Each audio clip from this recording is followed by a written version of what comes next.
नमोऽस्त्वनन्ताय सहस्रमूर्तये सहस्रपादाक्षिशिरोरुबाहवे सहस्रनाम्ने पुरुषाय शाश्वते सहस्रकोटियुगधारिणे नमः।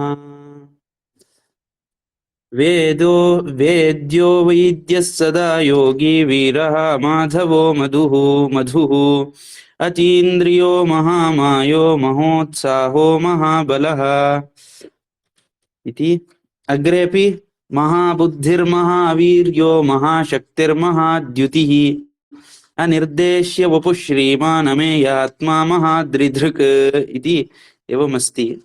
इत्युक्ते महाबुद्धिर्महावीर्यो महाशक्तिर्महाद्युतिः इति महा इति अग्रे अनुसरति। कुतः आरभ्य कहाँ से आरंभ होके महामायो महोत्साहो महाबलः महाबुद्धिः महावीर्यः महाशक्तिः महाद्युतिः इति सर्वं महत् महत् महत् महदस्ति। एवं कति नामानि सन्ति क्रमशः तत्र 4 5 षट् सप्त नामानि सन्ति अस्मिन् श्लोके अग्रिम श्लोके च मिलित्वा। इस श्लोक में और अग्रिम श्लोक में मिलकर 7 नाम ऐसे हैं जिसमें महा किम नास्ति तदपि मिलित्वा 7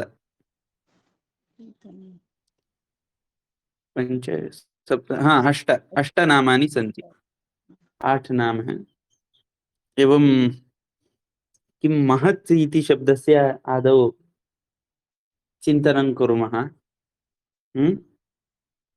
महत् महान् एतत् शब्दं वयं प्रयोगं कुर्मः। वह तो महान है। एवं कस्य कस्य कृते महान् इति शब्दं प्रयोगं कुर्मः। अस्माकं भारते कोऽपि बिजनेसमैन उत्तमः अस्ति चेत् तस्य कृते महान् इति न उच्यते। बिजनेसमैन अस्ति चेत् तस्य कृते तत्र व्यङ्ग्यं कुचोद्यं निंदा इत्यादि भवति। भारतदेशे बिजनेसमैन कोई हो तो कभी कभी व्यंग्य होता है, कभी कभी कुचोद्यम भवति, अथवा सः तु धनी इति विषये। तथा महान् इति तावत् प्रयोगं न शृणोमि। यावत् ज्ञानिनाम् अथवा ज्ञान तत्र गुरुपदं ये स्थिताः, गुरूणां पदं ये स्थिताः तेषां कृते बहु महान् इति शब्दं मया श्रुतम्। एवम् एकं पुनः सामान्यतया महान् इति शब्दं कदा कदा किमपि विद्यायाम् आगच्छति चेत् कोऽपि नटः उत्तमः नटः अस्ति चेत् महान् नटः,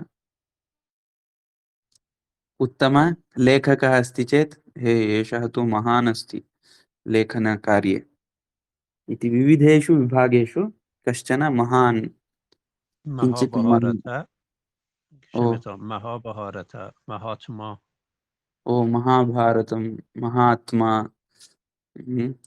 इत्यादि इत्यादि तत्र महा इति श्रुतमस्ति आदितः। महारथिः अस्तु। महान् इत्युक्ते श्रेष्ठम् इत्यर्थे अस्ति। एकवारम् अस्माकं बुद्धौ एतावदस्ति, कोशे किं किं लभ्यते इति एकवारम् अवलोकयामः, तदा उत्तमं भवति।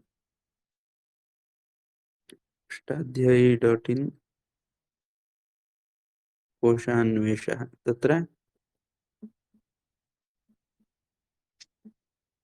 एकं क्षणं स्क्रीन् शेर् अपि करोमि, तदा सौलभ्यं भवति। शेर् दृश्यते। महा इति अस्ति। महा इत्युक्ते महा स्त्रीलिङ्गे मह्यते पूज्यते इति महा स्त्रीलिङ्गे अस्ति। महा इति महान् इति पश्यामः। अधुना विष्णोः विषये अस्ति खलु, अतः महान् इति पुल्लिङ्गे पश्यामः। पुल्लिङ्ग में देखते हैं महान्। त्रिषु लिङ्गेषु अस्ति महत् महान् महती इति। पुल्लिङ्गे महान् इति भवति, स्त्रीलिङ्गे महती इति भवति, नपुंसकलिंगे महत्, नपुंसकलिंग में महत् एवं विभागः अस्ति। मह्यते पूज्यते वा इति। मह्यते, मह्यते इत्युक्ते बडप्पन् एवम् एकम् अस्ति, पुनः पूज्यते, पूजितं भवति इति वा महान् इति। मह वर्तमाने पृषद्, पृषद् बृहद्, वर्तमाने पृषद् बृहत् महत्, महत् जगत्, जगत् जगच्छत्रुवत्, छत्रुवच्च इति किमपि अस्ति। इति किमपि सूत्रमस्ति। बृहन् इति अमरः, बृहन् बडा, बिग् इति। अस्य पर्यायः महत् शब्दे द्रष्टव्यः। महान्, मह्यते, सेव्यते, आश्रियते, गमनाय इति। मह्यते, सेव्यते, आश्रियते, गमनाय इति किमपि अस्ति। उष्ट्रः इति, उष्ट्रः महान् इति उच्यते। उष्ट्रः इत्युक्ते ऊँट, कैमल इति वदामः इंग्लिश भाषायाम्। उष्ट्रः महान् इति वदन्ति। तस्य कण्ठः बहु महान् भवति, यतः उन्नतः भवति। दुर्गा इत्यपि अस्ति, महान्, महान् व्याप्य स्थिता सर्वं सहा वा प्रकृतिर्मत्य, प्रकृतिर्मता। स्मृतिः संस्मरणात् देवी, नियति च नियामता इति देवी पुराणे महान् इति देव्यः कृते अपि तत्र महान् व्याप्य, महत् व्याप्य तिष्ठति सा इति। पुनः अध्यायः महत्तत्वं, यथा सविकार, सविकारात् प्रधानात् महत्तत्वं प्रजायते इत्युक्ते महत्तत्वम् इति एकं तत्त्वम् अस्ति। सृष्टौ प्रथमतया यद् विकृति ही भवती, सृष्टि में प्रकृति से जो पहला विकृति होता है वह महत् होता है। महत् नाम बुद्धि ही इति उच्यते। सविकारात् प्रधानात्, प्रधान से वो उत्पन्न होता है, प्रकृतिना आदौ प्रथमम् उत्पद्यते महत् इति। महान् इति यतः ख्यातिर्लोकानां जायते सदा इति मत्स्ये। अध्यायः महादेवः, यथा महाभारते महादेवः अपि महान् इति उच्यते। अशनी, शतघ्नी, खड्गी, पट्टिशी चायुधी महान् इति अत्र महान् इति। महच्छब्द प्रयोग निषेधो यथा, महच्छब्द प्रयोग निषेधः एवमस्ति। शंखे तैले तथा मांसे, शंखे तैले तथा मांसे, वैद्ये ज्योतिषिके द्विजे, यात्रायां पथि निद्रायां महच्छब्दो न दीयते। यथा शंखे महच्छब्दः न दीयते, किमर्थम् इति प्रष्टव्यं ज्येष्ठैः। क्यों नहीं देना चाहिए, किमर्थं निषेधः, एतत् कुत्र अस्ति इति भट्टी प्रथम सर्गीय चतुर्थ श्लोक टीकायां भरतः, भरतः इति कश्चन लिखितवान्। शंखे महच्छब्दः न दीयते, महान् शंखः इति बहु प्रयोगः एवं न क्रियते इति। तैले महत् तैलं, किमपि किं प्रायशः शंखः इत्युक्ते एव पवित्रं भवति। सर्वेपि शंखाः पवित्राः भवन्ति, तत्र एकं महान् इति वक्तुं न शक्यते इति स्यात्। मे बि प्रायशः तथा स्यात्। तैले, तैलं नाम तिलात् उत्पन्नं द्रव्यं तैलम्, अथवा आयिल् इति अपि अस्ति। तैले तथा मांसे, मांसे अपि महान्, महत् अस्ति मांसम् इत्यपि न। वैद्ये, वैद्यः अपि तत्र, वैद्ये किमर्थं महान् इति न, वयं तु प्रयोगं कुर्मः खलु, हम तो प्रयोग करते हैं, एषः तु महान् वैद्यः अस्ति इति। तत्र वैद्यः इत्युक्ते एव महान् भवति प्रायशः तदर्थम्। अथवा ज्योतिषिके द्विजे, ब्राह्मणे ज्योतिषिके वैद्ये, यात्रायां, यात्रायां पथि, पथि मार्गे एतत् महान् मार्गः इति निद्रायां महच्छब्दः न दीयते। किमर्थम् इति न जानामि, एवमस्ति महत् शब्दं। तदेव महत् इति अन्विषामि चेत् तत्र महत्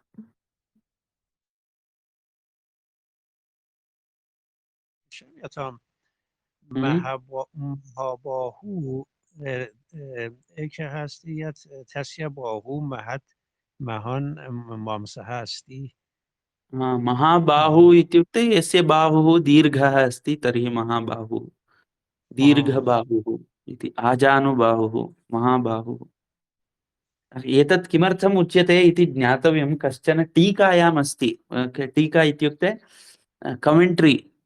कमेण्ट्री मध्ये एवं श्लोकं दत्तं, महच्छब्दनिषेधः किमर्थम् इति एकवारम् अवलोकनीयं, न ज्ञातमस्ति।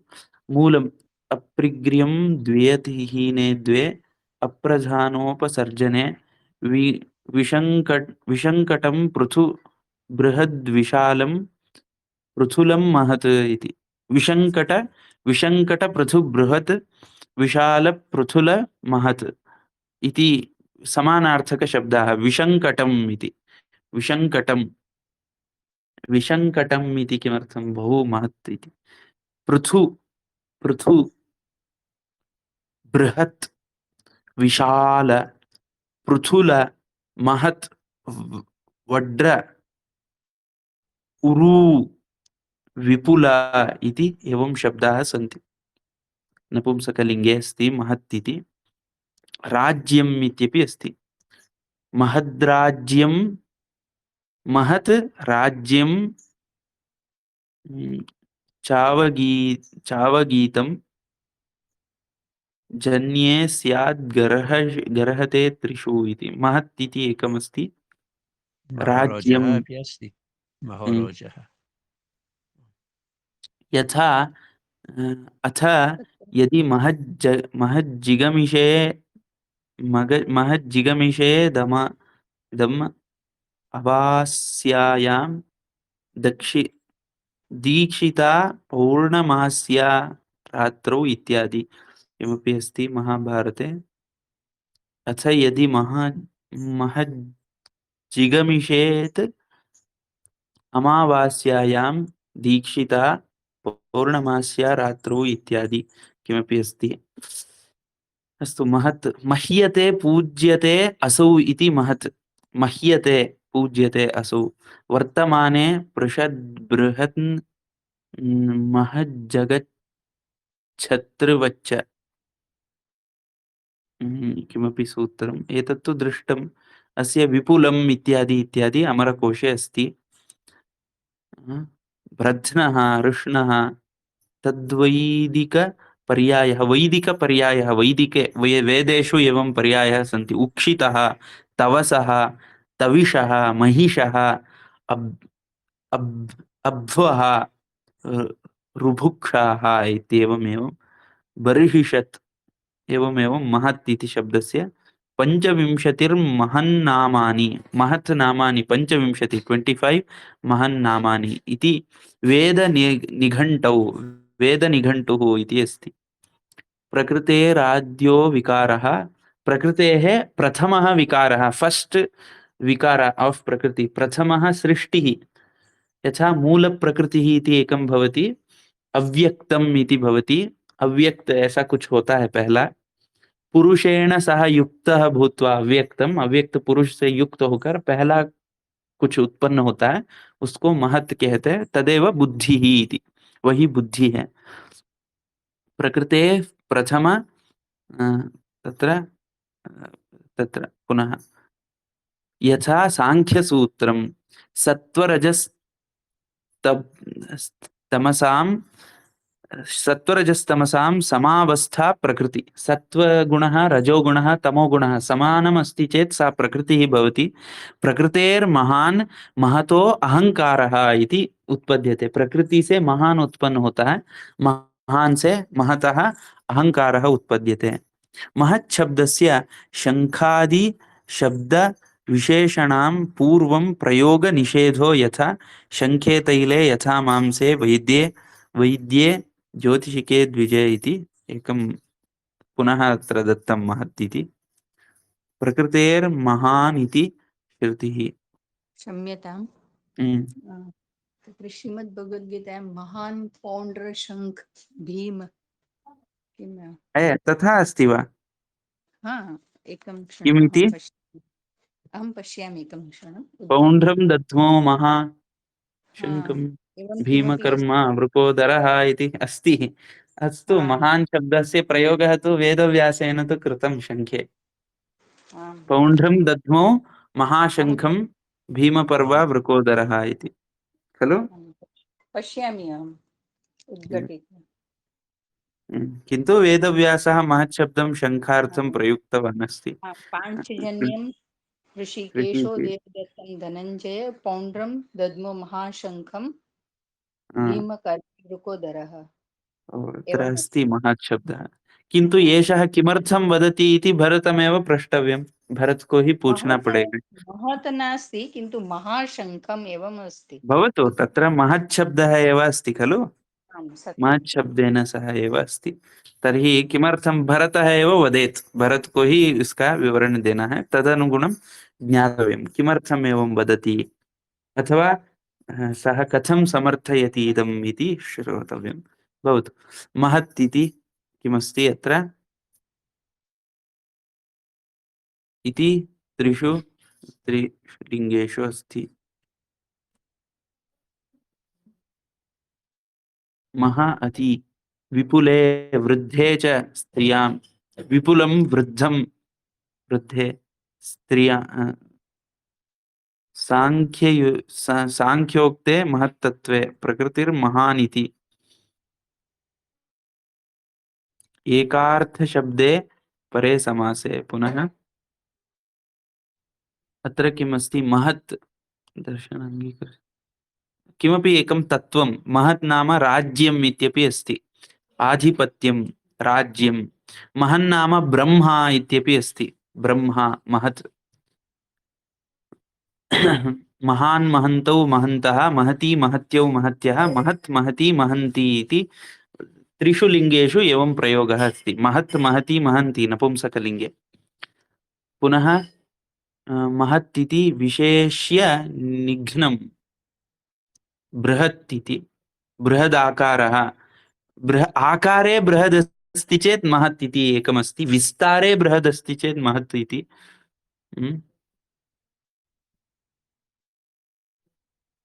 पुनः अधिकं बहु इत्यपि अर्थः अस्ति। उत्तमं श्रेष्ठम् इत्यपि अर्थः अस्ति। अधिक होता है, बहुत होता है।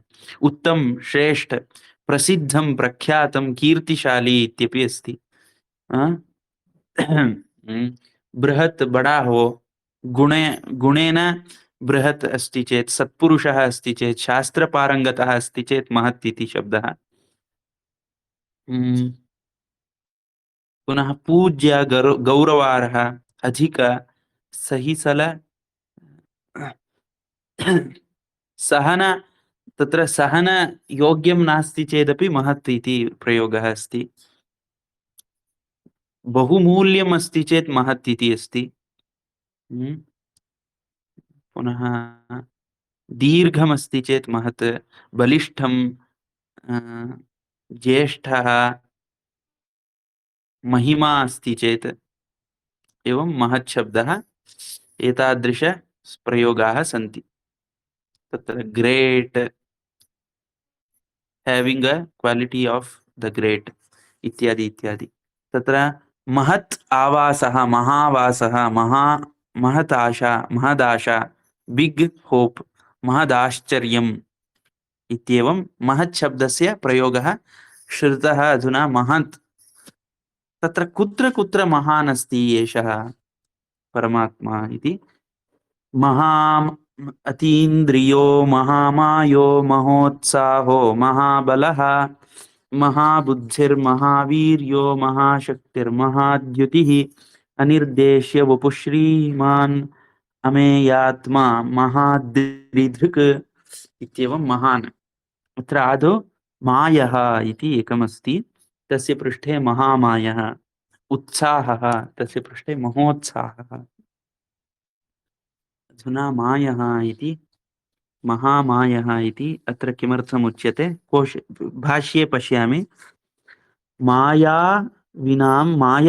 मायाविनामपि मायाकारित्वात् महामायः। मायावियों के भी महामाई है, मायावी है, इसीलिए वह महामायः इति अस्ति। एवं मायावी इति कः अस्ति जगति? मायावी को कोऽपि मायाविनं दृष्टं वा, दृष्टवन्तः वा? कोई मायावी को देखे हैं क्या? मम जीवने नास्ति खलु, कोऽपि मायावी नास्ति, किमपि नास्ति। मायावी इति किमपि दृष्टमस्ति वा? मायाविनम् आश्चर्यजनकम्, अथवा वयं पश्यामः खलु, कश्चन किमपि भवति, अस्माकं कृते परमाश्चर्यं भवति खलु केचन विषयाः। रामायणे अस्ति मायावी मरीचि राक्षस किं सुवर्णमृग भूत्वा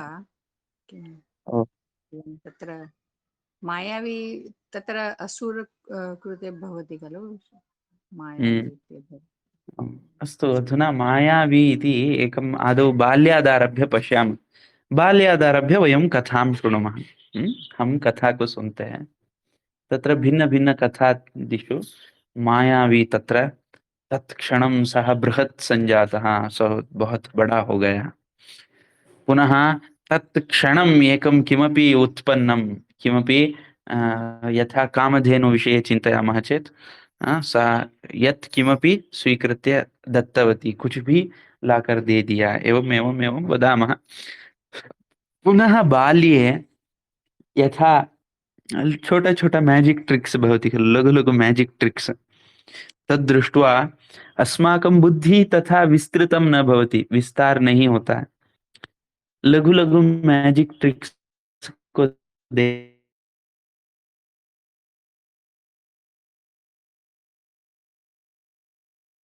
देखकर, यह तो साधारण मनुष्य ही सर्वैः अभ्यासेन कर्तुं शक्यं, सब लोग अभ्यास से जो कर सकते हैं, तादृशं लघु लघु मैजिक ट्रिक्स भवति खलु, किं इन्द्रजालम् इति तादृशं तादृशं तत्र क्रियते। तदा बालाः चिन्तयन्ति, छोटे बच्चे चिन्तन करते, ओ एषः तु मायावी अस्ति, कथम् एतत् कृतवान् इति। तत्र विविधं, ममापि बाल्ये ममापि अभ्यासः आसीत् कुत्रचित्, जादू ट्रिक्स ज्ञात्वा तत्तु मित्रेभ्यः दर्शयामि स्म, बच्चों मेरे फ्रेंड्स को दिखाता था। एकं किं रज्जुं मध्ये कर्तयित्वा पुनः योजनम् इति, एक रस्सी को बीच में काट कर फिर से जोड़ना, एवं किमपि ट्रिक भवति। अहं ट्रिक द्वारा दर्शयामि, ते तु भ्रमिताः भवन्ति, अरे कथं कर्तयित्वा कथं योजितवान्, काट कर कैसे तुमने जोड़ लिया, एवं तत् अहम् एकः मायावी इति चिन्तयन्ति स्म। मम तु सन्तोषः सर्वेषां प्रशंसां श्रुत्वा। एवमेव केचन तत्र दृष्टमासीत्, केनापि सह दृष्ट्वा तत्र मैजिक ट्रिक्स किञ्चित् ज्ञात्वा मह्यं मम शिक्षकाः वदन्ति स्म। वेदिकायाम् एकं जादू शो अहं कृतवान् आसं बाल्ये। मम शिक्षकाः यदा पश्यति तदा जादूगार जादूगर जादूगर इति वदति स्म। इत्युक्ते मायावी इत्युक्ते किशङ्गतो महामन्त्री अपि अस्ति, अहं दृष्टम्, महामन्त्री मन्त्रवादी इति वा? मान्त्रिकः इति। मान्त्रिकः इत्युक्ते मन्त्रेण यत् किमपि करोति तर्हि मान्त्रिकः इति उच्यते। मन्त्रद्वारा, वित् मन्त्र किमपि एकं मन्त्रमस्ति, तन्मन्त्रम् उक्त्वा किमपि कार्यं साधयति इति, कुछ कार्य साधना करता है, सः मान्त्रिकः इति शब्दः अस्ति तस्य। मन्त्रेण कार्यसिद्धिं करोति इति मान्त्रिकः, मान्त्रिकः इति। अस्तु, एवं तत्र मायः इति, माया नाम का? अस्माकं बुद्धौ नास्ति एतत् कथं कार्यं करोति इति। न ज्ञायते तस्य कारणं किमपि अस्ति वा न वा इति। किमपि अद्भुतं किमपि पश्यामः चेत् माया इति, अथवा यस्य कारणमेव न ज्ञायते, जिसका कारण नहीं जान सकते हैं। पुनः यत् किंचित विशिष्टमस्ति, कुछ अलग है, किंचित भिन्नं यदा जायते अस्माकं बुद्धिपरिधौ तन्नायाति तर्हि माया अस्ति एषा इति वयं चिन्तयामः। यथा उदाहरणार्थं कोऽपि मम मनसि विद्यमानं कश्चन वदति चेत् ओ माया अस्ति इति, मेरे मन में विद्यमानं मनसि विद्यमानं स्वयमेव ज्ञातवान् अहं किं चिन्तयन् अस्मि इति, तर्हि माया इति। एतादृशं वयं पश्यामः, आधुनिककाले अपि पश्यामः। यथा मनसि किमपि एकं शब्दं चिन्तयति, तस्य मुखं दृष्ट्वा एषः वदति त्वम् एतदेव शब्दं चिन्तयसि, तुम यही शब्द को चिंतन कर रहे हो, एवं वदति। एवमपि पश्यामः। एतत्तु मायावी अस्ति इति वयम् अस्माकं बुद्धौ नागच्छति, वो कैसे कर रहे हैं, क्या कर रहे हैं, what they are doing, how they are doing, we don't know, वयं न जानीमः। अतः माया माया इति शब्दं, मायावी अस्ति इति शब्दस्य प्रयोगं कुर्मः। एवमेव कथासु श्रूयते, यथा रामायणे मारीचः मायावी आसीत्, सः तत्र किं रूपं धृतवान्, तत्र सुवर्णहरिणस्य रूपं धृतवान्, सुवर्णहरिण का रूप को धारण किया, एवं तत्र अस्ति मायावी इति। पुनः भिन्न भिन्न कथा वयं ज्ञातुं शक्नुमः, किन्तु एतत् सर्वं माया अस्ति वा, अस्माकं बुद्धौ नागच्छति चेत् तत् जगति नास्ति इति वक्तुं शक्यते वा, हमारे बुद्धि में उसका कारण नहीं समझ आता, अथवा वयं तादृशम् अधिकं न दृष्टवन्तः, अधिक हमने नहीं देखा, तो तत्सर्वं न भवति इत्यपि वक्तुं न शक्यते। यथा वदन्ति तत्र भारतीय ग्रन्थेषु स्पष्टतया वदन्ति, अत्र योगशास्त्रे स्पष्टतया वदन्ति, अणिमा लघिमा महिमा इत्यादि तत्र किम् अष्टसिद्धयः भवन्ति, 8 सिद्धियां होते हैं, 8 सिद्धिस्, तत्र अणिमा लघिमा, बहु लघु भवितुं शक्यते, बहु महत् भवितुं शक्यते इति इत्यादि। पुनः कृष्णः पर्वतमेव उत्थापयति, कृष्ण पर्वत को ही उठा लेता है, संपूर्णं पर्वतं गोवर्धनधारी भवति इति, तत्तु संभवति वा जगति। यथा नित्यलीलाः भवन्ति, अधुनापि नेत्रं निमील्य अथवा कृष्ण ध्यानेन पश्यामः चेत् अधुनापि सः गोवर्धनम् उत्थाप्य एव स्थितः इति द्रष्टुं शक्यते, अभी भी गोवर्धन को उठाकर ही है। एवं किन्तु कथाः एवम् अस्ति खलु, एतत्तु केवलं न सम्भवति इत्यपि वक्तुं न शक्यते। यथा वैज्ञानिक गणितस्य विषये अपि वयं सम्पूर्णं न जानीमः, ऐन्स्टैन् किमपि किमपि गणितं दत्तवान् स्यात्, कुछ गणित दिया होगा, किन्तु तस्य सर्वेषां तत्र समस्यानां समाधानम् इतोपि न प्राप्तं। हमें सारे गणितों का सॉल्यूशन अभी तक नहीं मिला, अथवा किमपि असंभवम् इति वक्तुं न शक्यते।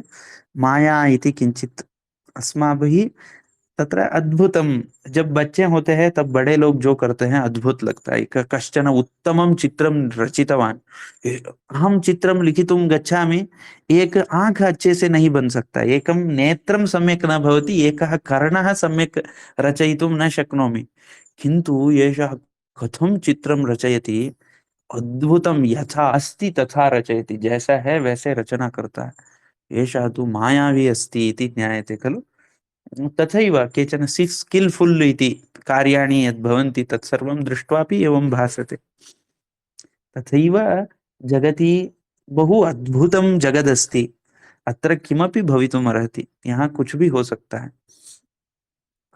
वयं न जानीमः।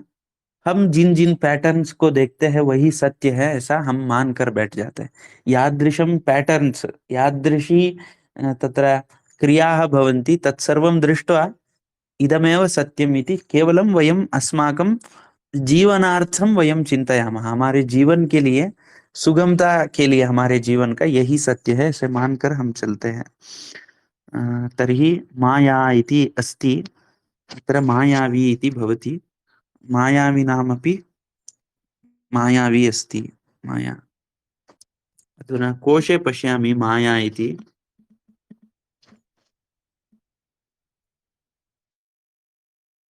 इन्द्रजालादि माया, इन्द्रजालादि माया। इन्द्रः अत्र सुगन्धः नास्ति तथापि सुगन्धवत् भासते। अत्र पुष्पं नास्ति तथापि पुष्पमस्ति इति दृश्यते। तत्सर्वम् इन्द्रजालम् इति। यथा कश्चन पश्यति तत्र कश्चन उत्तमः तत्र उत्तमम् आहारमस्ति इति गच्छति, सुगन्धः अपि आगच्छति, भोजनमपि लभ्यते। यदा समीपं गच्छति तदा तत् भोजनमपि तत्र अदृश्यं भवति, वो अदृश्य हो जाता है, उसको फंसा दिया जाता है, सः बद्धः भवति। एवं इन्द्रजालः इत्यपि वदन्ति। इन्द्रजालः स्याद् अजाजीवो देवाजीवस्तु देवलः माया शाम्बरी इत्यपि। यन्माया शाम्बरी माया कारस्तु प्रतिहारकः मीयते अपरोक्षत्वात् प्रदर्श्यते अनया इति माया। माच्छास शिशुभ्यो किमपि एवं स्क्रीन शेयर करोमि अधुना। बहु विस्तारः जायते वा? रुचिः गच्छति चेत वदन्तु। इसमें इतना विस्तार करेंगे तो रुचि चलता है तो अब आपको बोलना पड़ेगा। मीयते अपरोक्षत्वात्। पुनः इंद्रजालिः कुहकं कुसृतिः शाम्बरिः इति समानार्थक शब्दाः सन्ति। माया तो शठता शाठ्यं कुसृतिर्निष्कृतिश्च सा। इत्युक्ते माया तो शठता, शठता इत्युक्ते चीटिंग इति अस्ति। चीटिंग मीयते जानाति सांख्यात्यन येति। पुनः आधारयति पृथिवीं विश्वाधार धायसि। मायादेवी सुतशब्द दर्शनात्। सा माया परिकीर्तिता इति किमपि श्लोकः अस्ति। राजन् श्री वचनो माश्च याश्च प्राण प्रापणवाचकः तां प्रापयति या सद्यः सा माया परिकीर्तिता। श्री वचनो राजन् श्री वचनो माश्च याश्च। श्री वचनः माश्च। मा इति शब्दस्य अर्थः श्रीः इति। श्रीवचनः माश्च याश्च प्रापणवाचकः। या इति शब्दस्य प्रापणवाचकः इति अस्ति। मा शब्दः श्रीः अस्ति, या शब्दः प्रापणं देने के लिए है। मा शब्द श्री संपत्ति के लिए है, प्रापणं प्राप्त करने के लिए। माया इत्युक्ते श्रियं या प्रापयति सा माया परिकीर्तिता। माश्च मोहार्थवचनः। मा शब्द मोहार्थ, मोह के लिए अर्थवचन है। याश्च प्रापणवाचनः, या प्राप्त करने के लिए है। मोहं या प्रापयति सा माया इति अस्ति। तं प्रापयति या नित्यं सा माया परिकीर्तिता इति ब्रह्मवैवर्ते पुराणे अस्ति। मा इति माया इति संपत् प्रापयति इति माया, अथवा मोहं प्रापयति इति वा माया। अपि च विचित्र कार्यकारण अचिन्तित फलप्रदा। अचिंतित फलम यद भवति तत् मायावी इति। हम जो चिंतन नहीं करते हैं वैसे फल मिल जाना। ओह किम जातम इति माया। स्वप्नेन्द्रजाल वल्लोके स्वप्नवत् इंद्रजालवत् लोके, इंद्रजालवत् लोके माया तेन प्रकीर्तिता। इसको माया कहते हैं। एवं विसदृश प्रतीति साधनम इति। पुनः अघटन घटना पटीयसी माया। अघटन घटना पटीयसी, अघटित घटना पटीयसी माया। जो अघटित है तादृशम घटयति इति। एतावत् पर्यन्तं यन्न अघटितं तादृशं घटयति, तादृशी या अस्ति सा माया। ईश्वर शक्तिः, ईश्वर के यह शक्ति है, तस्या नामान्तरं यथा प्रकृतिः अविद्या अज्ञानं प्रधानम्, अज्ञानी ही माया है। यथा अस्माकम् अज्ञानं भवति तदर्थमेव वयम् ओ अद्भुतम् इति पश्यामः। अस्माकम् अज्ञानं भवति अतः एव सुन्दरम् इति, सन्तोषदायकम् इति, एवम् एवं भावनां स्थापयामः। शक्तिः इत्यादि। सृष्टि काले भगवान आदौ मायां प्रकाशयामास, पहले माया का प्रकाशन किया। सा दृष्टुर्दृश्यानुसंधान रूपा, दृष्टुः दृश्यानुसंधान रूपा, देखने वालों के दृश्य के अनुसंधान रूप है। कार्य कारण रूपाश्च, कार्य कारणं, तस्य कार्यं भवति तस्य कारणं भवति, किमपि किमपि कारणं भवति। दृष्टुः दृश्यं भवति, वो देखने योग्य होता है, उसके कारण भी होता है। एवं सत्वरजस तमो गुणमयी माया, सत्व रजस तमो गुण तीन होते हैं। तस्याः शक्तिद्वयम् आवरण शक्तिः विक्षेप शक्तिः इति। मायायाः द्विविध शक्तिः भवति। आवरण शक्तिः नाम आवरणम् इत्युक्ते यथा छिपाना, छिपाना इत्युक्ते यथा किमपि एकः मैजिक ट्रिक करोति, कोई स्टेज के ऊपर मैजिक ट्रिक करता है, सः किं करोति, स्वशरीरे कृष्णवर्णीयं वस्त्रं धरति, ब्लैक कलर सूट वो पहनता है, क्योंकि कुछ चीज आवरण करना है, कुछ चीजों को नहीं दिखाना है, छिपाना है, जो ट्रिक्स है उसको छिपाना। एवं तत्र आवरण शक्तिः इति। यथा किमपि एक कपड़े से बंद कर लेना, किमपि वस्त्रेण बन्धनं कृत्वा चाकू इत्यादि स्थापयति, किन्तु सः बालकः जीवितः एव भवति, बालक जीवित ही होता है। तथा आवरण द्वारा यत् भवति सा एका माया। विक्षेप शक्तिः इति एकं भवति। विक्षेपं नाम परिवर्तनं, यथा दूध था वह दही बन गया, क्षीरम् आसीत् तत्तु तत्र सः विक्षेपः इति, परिणामः इति यथा भवति, तदा क्षीरं न दृश्यते, तब क्षीर नहीं दिखता है, वैसे ही विक्षेप शक्ति एवं वदन्ति। यथा तत् क्षणम् अत्र किमपि सेबफलम् अस्ति, तस्य एकस्मिन् क्षणे तत् आम्रफलं क्रियते, सेब को आम कर दिया एक क्षण में, एतत् विक्षेपः इति। आवरणं नाम सेब के सामने एक आम की एक बोर्ड को रख दिया, आवरणम् इति। एवं आवरणं विक्षेपः इति शक्तिद्वयं भवति मायायाः इति वदन्ति। तत्र कुत्र अस्ति शक्तिद्वयं, तस्याः मायया महत्तत्वं जातं, माया स्वरूपं यथा पंचदश्यां तत्वनिश्चय कामेन न्यायागम विचारिणाम् एकैव प्रतिपत्ति स्यात्, साप्यत्र स्फुटमुच्यते। मायान्तु प्रकृतिं विद्यान् मायिनन्तु महेश्वरं, मायान्तु प्रकृति अस्तु, मायिनं तु महेश्वरं, प्रकृतिः माया अस्ति, मायावी महेश्वरः अस्ति इति अत्र अस्ति। एषा प्रकृति माया वयं पश्यामः अद्भुतम् इति, महेश्वरः मायावी अस्ति। माया चेयं तमोरूपा तापनीये तदीरणात् इति। एवं ज्ञेया माया त्रिभिर्बोधैः श्रौतयुक्ति कलौक्तिकैः इति। अस्वतंत्रा ही माया, स्वतंत्र नहीं होता है, मायावी कश्चन भवेत् तदा एव माया कार्यं करोति। दुर्घटैक विधायिन्यां मायायां का मायया दुर्घटत्वं किमपि, बहवः माया शब्देन बहु अस्ति।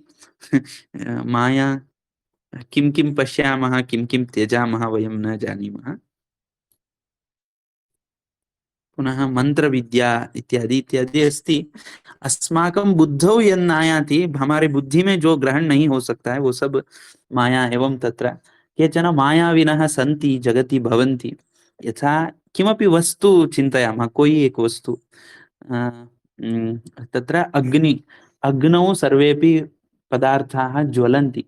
आग में सभी पदार्थ जलते हैं, किंतु केचन पदार्थाः सन्ति, कुछ पदार्थ हैं अग्नेः कियदपि तत्र उष्णता भवतु, सेटेलाइट में डालते हैं उसको, अग्निम् अपि सोढुं शक्नुवन्ति, अग्नि को वो सहन कर सकते हैं, तथा सामर्थ्यं भवति। अग्नेः औष्ण्यं सहनं कुर्वन्ति, उष्णता को सहन कर सकते हैं। तादृश पदार्थ तत्तु एकं माया सदृशम् एव भासते खलु। ये सहन नहीं कर सकते, वो सहन कर सकते हैं एव। सहनं कर्तुं शक्नोति, एषः न शक्नोति इति। एवमेव तत्र एका लघु पिपीलिका कथम एतत् निर्माति, छोटे छोटे छोटे जीव के अंदर ऐसे ऐसे सिस्टम कैसे बन गए, सिस्टम कथम जातम, एतत्तु महामायाविना कृतमेव अस्ति इदं जगत्। लघु लघु लघु लघु जीवाः सन्ति, बृहत् बृहत् जीवाः सन्ति। लघु जीवाः बृहत् जीवानां सहकारं कथंचित् कुर्वन्ति, कैसे न कैसे करते ही रहते हैं। एकैकमपि अङ्गः अद्भुतमस्ति, परस्परम् इंटरकनेक्टेड अस्ति, पुनः किमपि व्यर्थं नास्ति जगति।